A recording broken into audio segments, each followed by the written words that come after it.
So here we are, Experimenta Social, Part 2, Chapter 2, Verse 1. Joel Stern, if you've been alive in Melbourne going to some kind of art event, you probably have gone to a liquid architecture event. Joel Stern's a curator and artist who is co-artistic director of Liquid Architecture, and he is also co-founder of the artist-run collective Other Film and the Instrument Builders Collective, and get along to the last 17 tickets of the Michel Chion lecture coming up. It's going to be great. Thank you. Here is Joel Stern. Thank you. Hi everyone. Thanks Emile. Thanks Alicia. I can't believe you mentioned Rachel Mason's criminal record. So, and now I have two. So, okay, this is my talk as a session buddy file. So, I recommend this app. Okay, so this question, what is sound art, has been kind of important to me. It's sort of simultaneously important and not important at all. It's a kind of rhetorical question that doesn't require an answer, but it's also a question that I have to keep grappling with in my capacity at Liquid Architecture, because we've self-described as a sound art organisation in the way that Channels is a video art festival, but like Channels, we're kind of not interested in fitting snugly within the confines of that term, and maybe we're also arriving at this point where the term itself is a point of departure or signals its own kind of inadequacy whenever it's used. So what is sound art? That's something that I've had to think about more and more over the past few years. I didn't think about it when I was younger, getting into experimental music and sort of uncritically into this thing called sound art, but when I took on the job at Liquid Architecture, and everything that Liquid Architecture does has to have some relationship to this term sound art, I had to kind of grapple with the problem of defining it. So looking for definitions, I've found this exhibition at ZKM, Centre for Media Kunst in Karlsruhe, Sound as a Medium for Art, offers one kind of definition, that is that sound art is sort of like big sculptural objects that are noisy because they're made of radios or tape recorders. It's kind of installations that you can listen to. It's basically visual art that has an oral dimension, and its natural home is in the museum or the gallery.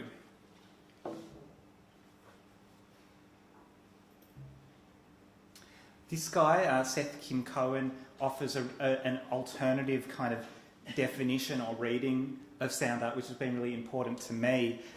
He says that sound art isn't an object or a material or a device or a physical fact, but it's more everything that sound touches and everything that is touched by sound. So it's a kind of methodology, it's a discourse, it's slippery, it's about communication, and it's what he calls non-cochlear.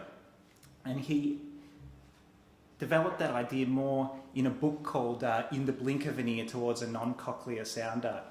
The cochlea is the part of the ear that sort of senses sound. It's like connected to the eardrum. Probably should have looked up in more detail physically what it is. But one important thing is that it's the equivalent of the retina in the eye. And the non-cochlear is a reference to Marcel Duchamp's idea of non-retinal art. So basically Duchamp says you're looking at this artwork, but not everything about it can be understood by the image it produces or through the eyes, because so many things about it are fundamentally conceptual. They rely on other references, other kinds of knowledge. So it might come through the eyes, but its meaning isn't necessarily produced there. So the non-cochlear is a similar idea about sound as a discourse or a methodology rather than an object.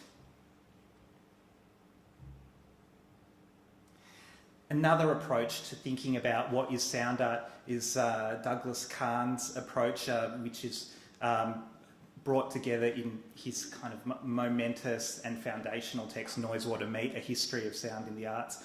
And what he basically does is look at the 20th century avant-gardes, starting with like vorticism, futurism, surrealism, data, lettrism, minimalism, conceptualism, etc. And he just asks, what is the sound that each of those movements produce? What is the sonic dimension of them? How can we listen to those movements? So they've always been understood primarily as visual art movements, but he says, what's the music produced by those movements? What is the kind of the poetry, the language, what is made audible through those movements? And that will be a history of sound in the arts. And he doesn't say sound art, he says sound in the arts. So again, it's sort of like the umbrella is the arts, and we're thinking about what is the oral dimension of that. So in asking what is sound art, I also have to ask what is music, because the two terms are kind of like mutually in tension. In one way, people who are sound artists are like explicitly not musicians. That's kind of how they're defining themselves. But then also, like, it's ridiculous to not understand that there's a huge overlap between those two things. So if you're asking what is sound art, you also have to ask what is music. If you ask what is music to Google, you also find the What is Music Festival there. It's kind of like living on Robbie Avename's website now, and it's a charitable institution from 1994 to 2016. But that doesn't really do it justice, because there's actually a festival in Australia that, in asking that question, what is music, presented a whole lot of incredible examples of experimental music that sat on the threshold of what may or may not be music, that kind of explored the limit cases of what we would consider to be music. And it was probably one of the most influential programs on experimental music in this country, and certainly on me. So if you're asking these questions, what is music, what is sound art, then another way of thinking about the answer is to ask what is included and excluded from these definitions. So if you're going to ask what is music, then you should also ask what isn't music. And that slide is really just an excuse to ask that. So before I started working at Liquid Architecture, when I was still living in Brisbane, I kind of developed this project called What Is Not Music as a homage to the What Is Music Festival. And it came from the idea that, you know, after John Cage says, oh, just listen to the sounds, whether they were intentional or not, whether a composer made them or not, they produce the music of an environment, of all of the sounds that are in it. I thought to myself, well, if everything is music, then what is not music becomes kind of the more important question. Like, what are still the spaces that sit outside of the definition and that still have the power of kind of not being able to be assimilated into this kind of broad positive definition. This is an artist called Matin who I invited to Australia to explore this question of what is not music with me and with audiences.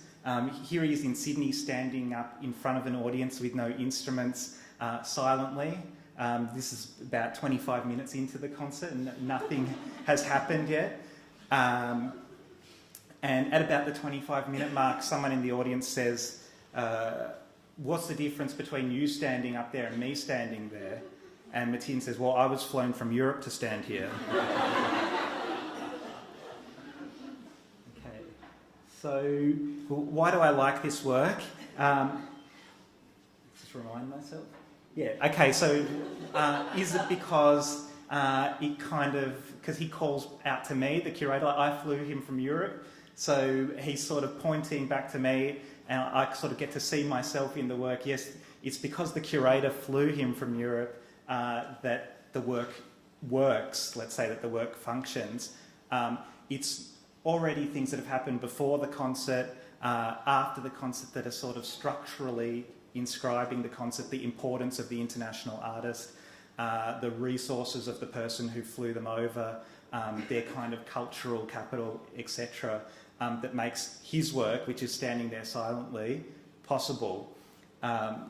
So again, that kind of comes back to this non-cochlear idea.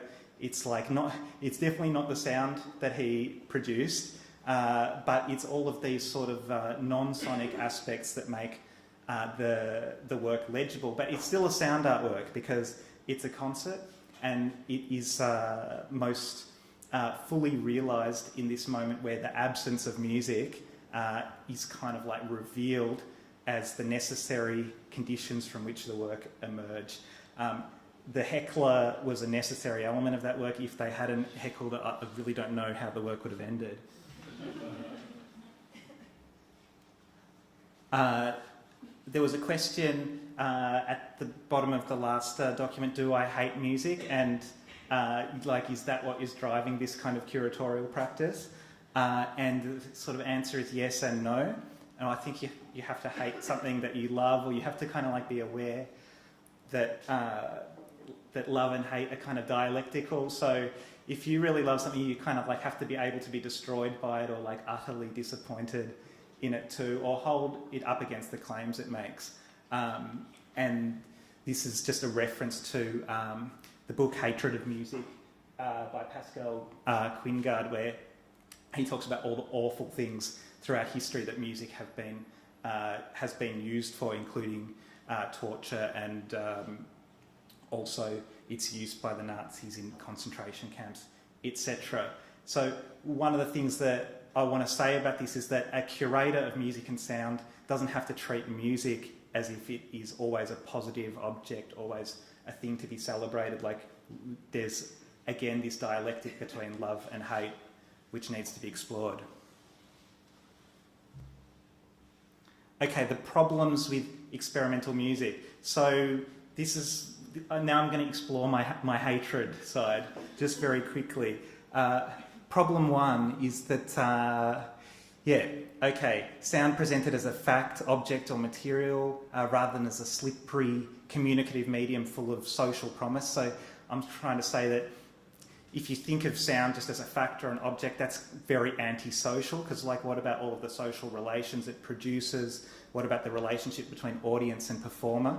And then another point, very quiet, very austere concerts that have a kind of, hyper-focused, hyper-concentrated atmosphere. They literally silence the audience, because the audience has to be quieter than the music that they listen to. So the audience is kind of muted in relation to this very quiet, ultra-concentrated music. So I'm thinking of it as antisocial, because it's actually inscribing the power of the composer to silence or mute the audience.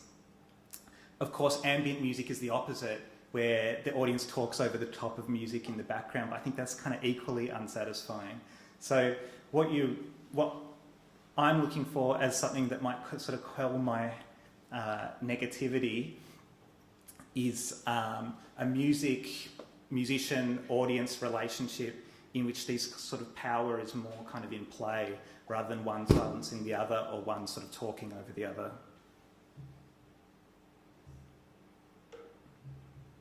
Okay, problem number two, unpleasure.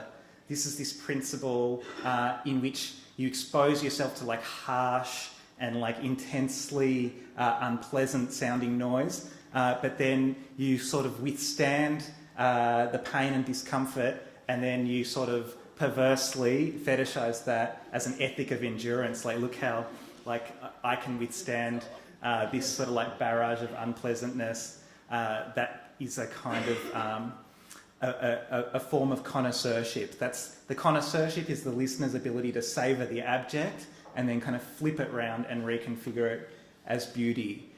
So the more expansive and unlimited the negative horizon, the greater the space for pleasure. In other words, the worse the better. And I think this is kind of a logic that is there in a lot of noise music. I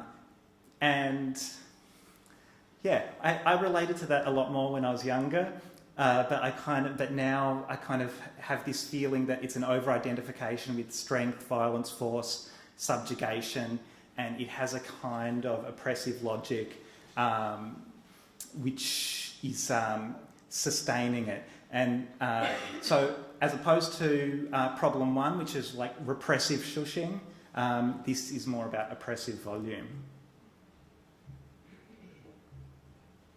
Okay, problem number 3. This is about this idea of playing together in improvisation.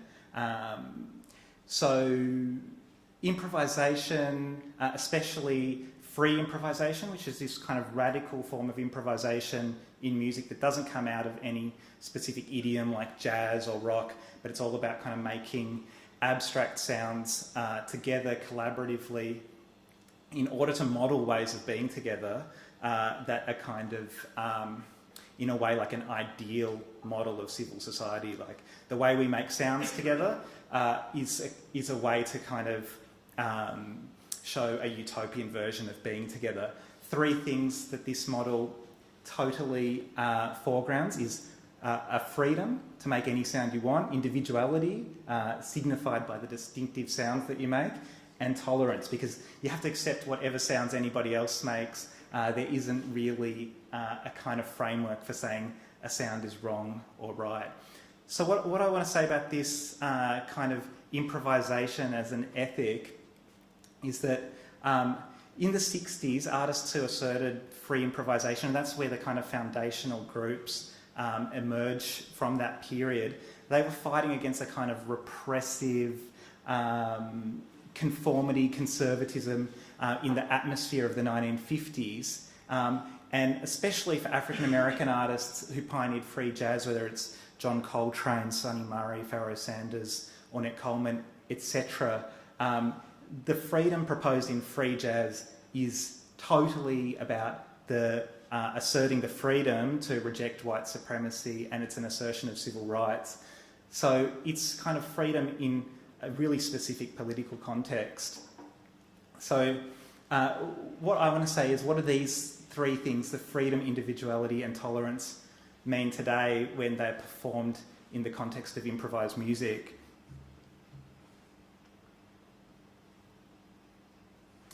So if you think about us kind of like going and performing in this way and asserting our freedom, we assert that freedom, but what about our responsibility to others, to our fellow citizens? So how does that freedom balance against the responsibilities that we have, and what sort of freedom are we asserting? Individuality. Individuality can be understood in today's context as a kind of radically selfish position. So if we think about how individual subjectivity is produced by what we consume, by our refined taste, by what we buy, by our social media profiles, how is the assertion of individuality in a kind of neoliberal context that foregrounds the individual consumer is not kind of like a radical position either. And then finally, tolerance. What is tolerance when the stakes are so low, when there's no possibility of tension or conflict in the first place? It's so easy to be tolerant when there's nothing at stake. So I want to say again that improvisation in this context sometimes it just feels like the dramatisation of an already arrived at consensus. And number 4 problem is that it's not funny. Like all of these problems kind of create an atmosphere that is anathema to comedy. And for me, that's a problem because it's sort of the joke is a way of processing disagreement, and it's a kind of way of doing things like mishearing, misunderstanding, and acknowledging irreducible differences between us. And jokes are necessarily social. Both the teller and the listener have to be there, and they're both sort of audible in the telling of the joke or the laughing that accompanies it.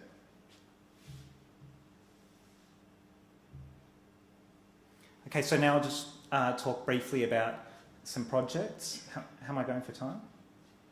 Good. Okay, all right. Okay, so this was a project called Capitalist Surrealism, which was at the NGV a couple of years ago, 2015, I think. And now I'm talking about some projects that I've curated or co-curated or worked on for Liquid Architecture, which come out of some of those feelings and some of those sort of ideas that are structuring my curatorial practice. I'm just going to move on to a work and just sort of leave this rather than describe this sort of curatorial premise, I'll maybe illustrate it with a work, but I haven't looked at that GIF for quite a long time, and it's quite striking. But if you don't get the references to the Louis Buñuel film, Louis Buñuel Salvador Dali film in Chien Andalou, in which the razor blade slices the eyeball, and it's the kind of and the eyeball turns into the moon in a sort of in a very aggressive cut, and we sort of updated that image. So that the eyeball becomes the dollar sign. And it's kind of this way of talking about how everything is recuperated by capital, including our creativity and including all of our references and all of our attempts to elude it.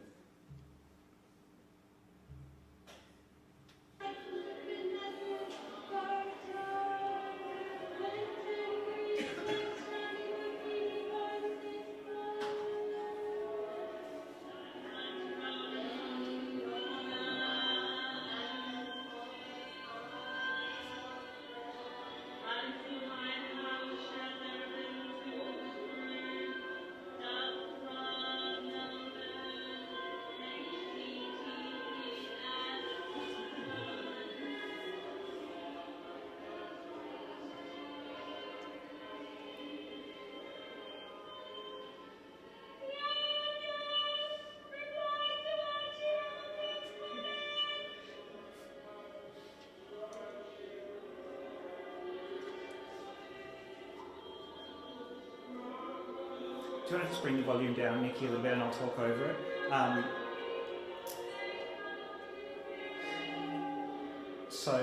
This is a work by an Irish composer called Jennifer Walsh.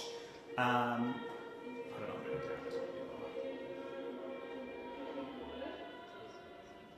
don't know, called Facebook Chorus, and it's a composition and instructional score in which she asks about 10 or 12 performers, in this case, to go to a public place from the opening hours to the closing hours. So this was the NGV from 10 till 5, and sing their Facebook status updates throughout the day as a kind of chorus, as a choir.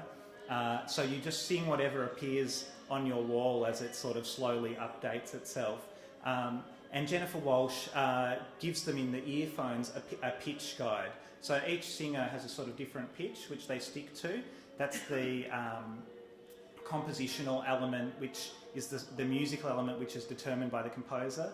But what they actually sing, what the content is their Facebook feeds. And all these Facebook feeds together being vocalised in this harmonic way form a work which is unrepeatable, of course, is kind of disgusting, it's kind of beautiful. It speaks to these things like freedom, individuality, and tolerance in a complex way.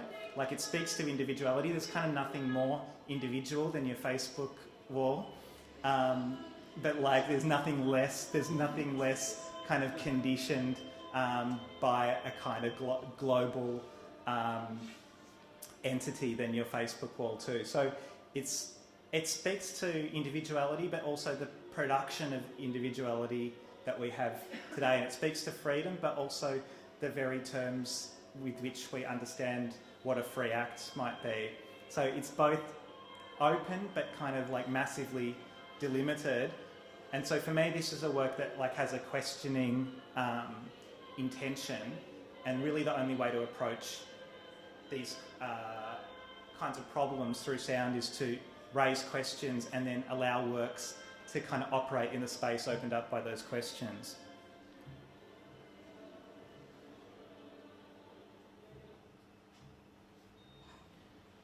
Shawn Doc Ray's work, SpeechtoText, which was part of the same program.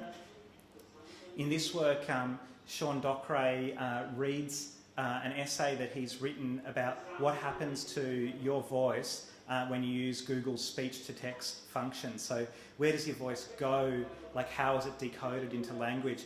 So he describes the path that the voice takes from his body through the laptop's microphone into the Google system, into their server in Sydney, like through the fibre optic cables to the States, where it's processed, how it's processed, how Google has sort of learned to interpret the voice, and then kind of like back to the screen of the laptop that he's working on in the NGV. And as he reads this essay, he has an open document in which this process is being demonstrated. In other words, his voice is being recorded and transcribed by Google.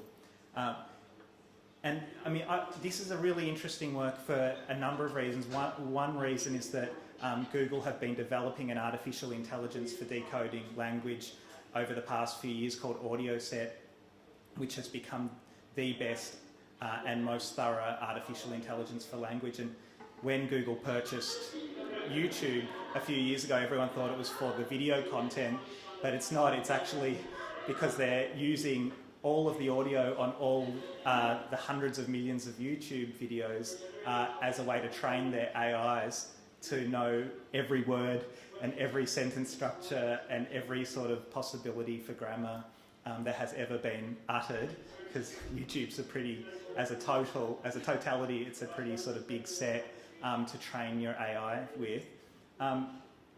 So this work for me, it's one of the things that I really like about this is it makes Shawn is an artist producing sound, he's speaking, but what he's also doing is he's making the listening audible in the work. So he's making the way that Google listens to you audible in his work. He's describing it, and I like this idea of listening to listening. We have to kind of think about what kind of listening is taking place. A critical listener is someone that kind of understands the way their listening operates in the world. They're not just sort of doing it, but there's a level of reflexivity, which I think this work shows. The other thing about it is that things move pretty quickly. I don't want to sound like a conspiracy theorist, and I think I saw my friend Kerry just walk in earlier, so this is like something that he would say, but the paradigm shifts quite quickly from one of sort of Google listening, responding, transcribing into one of predictive kind of text into one where those sort of rules of prediction become ways of policing what can and can't be said. So with that in mind, I did a project last year called Autotune Everything. I won't dwell on this, but the idea of Autotune Everything was, again, to look at how the audio software Autotune, which corrects kind of like pitch mistakes for vocalists, might also be a way of understanding how difference, deviation, mistakes are kind of automatically removed. So in other words, those deviations are structurally impossible to produce. And I think that's the kind of tension that Shawn is looking at.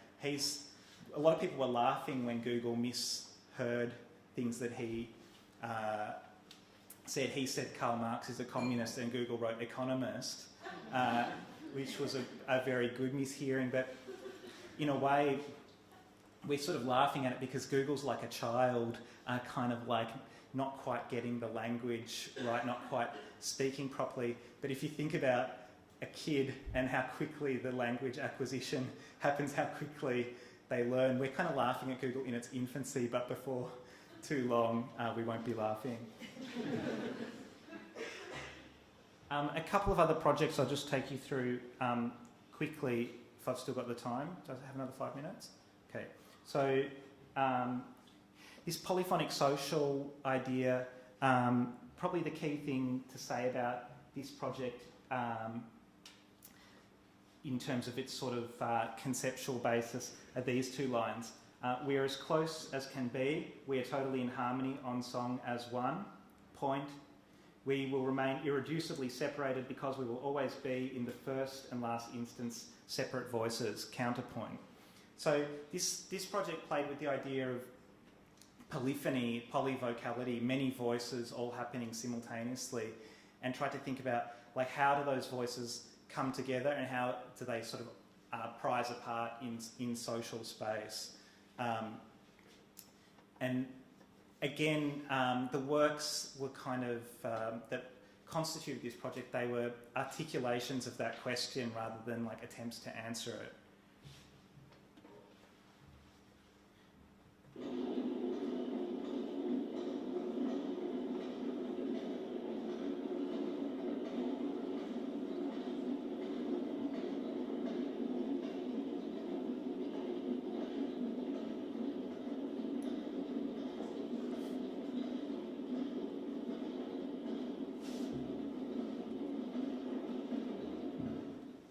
This work wasn't part of Polyphonic Social, but I'm putting it there because I've sort of like retrospectively including it in the program, even though it happened 3 years earlier.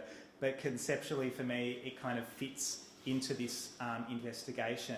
So in this work, the Swiss composer Christoph Migone asks 50 people with 50 guitar amplifiers, one each, and 50 microphones to each lie face down on the floor and hit their microphones into the ground 1,000 times. And the only rule is that they have to keep a steady tempo, but they can choose the tempo, so it can be sort of a fast one or a slow one. So the work ends when the 50,000th hit happens, when the 50th person, when the slowest person does their 1,000th hit. So on the one hand, this is a kind of like a complex polyrhythmic work that's like 50 metronomes all going off at once, and in that way it's an obvious callback to Ligeti's famous composition 100 metronomes. But in another way it's an utterly social work, because the way in which you are able to choose your own tempo, it sort of like makes the complexity of how we are all together in time audible. And you sort of hear this, how some people are slower, some people are faster, and there's this kind of like gravitational pull to all synchronise together, which like operates on some people powerfully while others still resist it. Some people totally smash their microphones and end up just with like something that's irredeemable. Other people are just kind of like gently and gracefully doing it too. But I kind of feel like this work is something that this guy's really slow. So that you know, this one of the things I want to say about sound art is that it's about kind of making audible something which was previously unheard, but that can operate on a number of registers, not just the sonic, but you know, the social and the political and in other ways.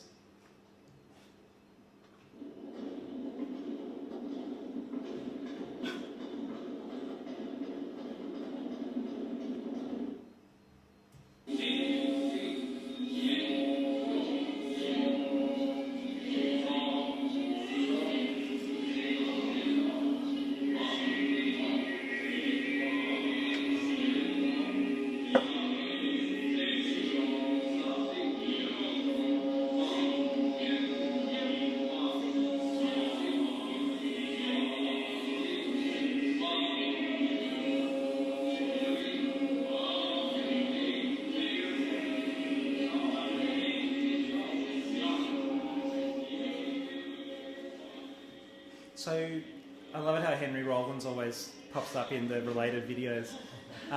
So this work is by a Taiwanese artist, Loom Qi Way. And again, I think it goes with the Christoph Migone Hit Parade work and the Jennifer Walsh Facebook chorus work. Because again, it's a sort of example of an instructional piece in which the composer sets up the conditions, but participants realise the work together.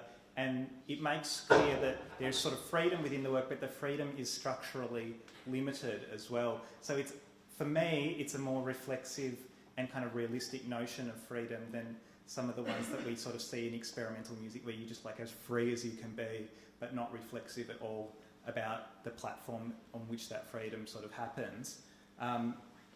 So in this work, a ribbon, which is sort of all coiled up at the centre of the circle, is gradually unfurled and passed through the fingers and hands of all of the participants. And on that ribbon are sort of words which are interspersed, sometimes close together, sometimes far apart. And as a word passes you between your two hands, you vocalise it. And you can vocalise it loudly or softly, in a high pitch or a low pitch, or not at all if you don't want to, but most people do. And what it produces is this polyphonic sort of choir made up of many voices who are also performing a score all at once. So again, this where most scores are performed from start to finish, one note at a time, or kind of one section at a time. In this case, multiple parts of the score are circulating simultaneously and being vocalised simultaneously. And again, there's like a powerful concept structuring this work, but the realisation of it and witnessing or taking part in it makes perceivable dimensions of the work which aren't present just from the concept alone. Like what you literally hear in the work is that sort of concept being manifest in an ephemeral and unrepeatable way. And again, it's like fundamentally about sociality.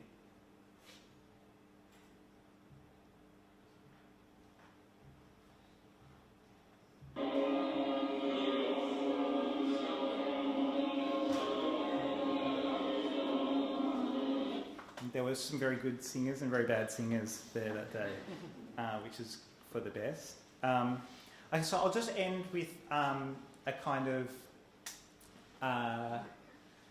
sense of what my current research is and where it's going. I started working quite closely with the Melbourne Law School, and especially a legal scholar there called James Parker, who's interested in the relationship between law and sound. What he means by that ranges from things like the weaponisation of sound for policing or on the battleground or in interrogation, but also what he calls the acoustic soundscape. So who gets to speak in court, in what way, what kind of power is invested in the speech of, for instance, a judge or a witness. And so he sort of says that the law is deaf to sound, and that has actually created the conditions for a lot of historic and contemporary injustices. So we're just starting out on this collaboration. For me, it's really exciting too, because I'm trying to think about sound in terms of ethics, politics, the social and political relations produced by sound, and the law is a really good vehicle to sort of bring sound into relief if you pass sound through the prism of law rather than, let's say, aesthetics or money or whatever. It's just brings out other valences. So this is a project we did a few weeks ago now, which was called Acoustic Justice, and it was a series of performances, talks and interventions in the Federal Court building in Melbourne. And we sort of tried to use the court in a way that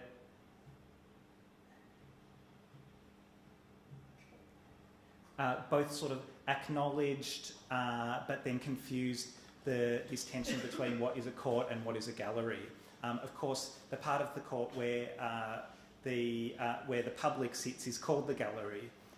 So there's something fundamentally embedded in the court that is around spectatorship and kind of audibility, but we wanted to explore that in experimental ways. So some of the things that happened there, for instance, a scholar called Grace Koch gave a talk about the way in which songlines in Indigenous cultures in Australia might be understood as proof of ownership in native title and land rights cases. So how can singing in court function as evidence? An Irish academic, Sarah Ramshaw, talked about justice and improvisation, and she talked about projects where she got experimental musicians like Pauline Oliveris and Okyung Lee to talk to High Court judges in Northern Ireland to see what forms of listening they might have in common and how these sort of experimental and deep forms of listening might actually help judges to do a better job in kind of like dealing with the complexity of the cases that come before them.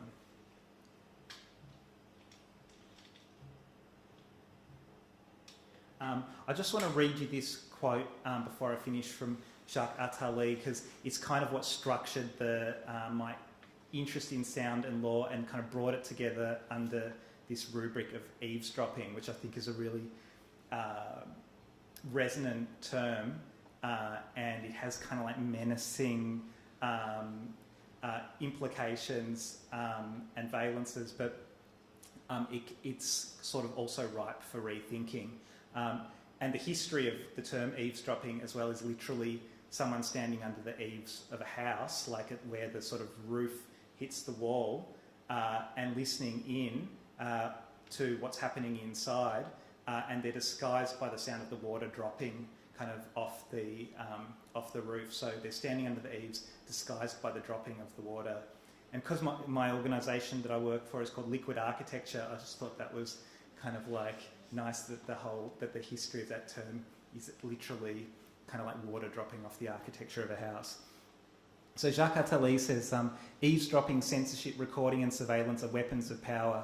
The technology of listening in on, ordering, transmitting and recording noise is at the heart of this apparatus.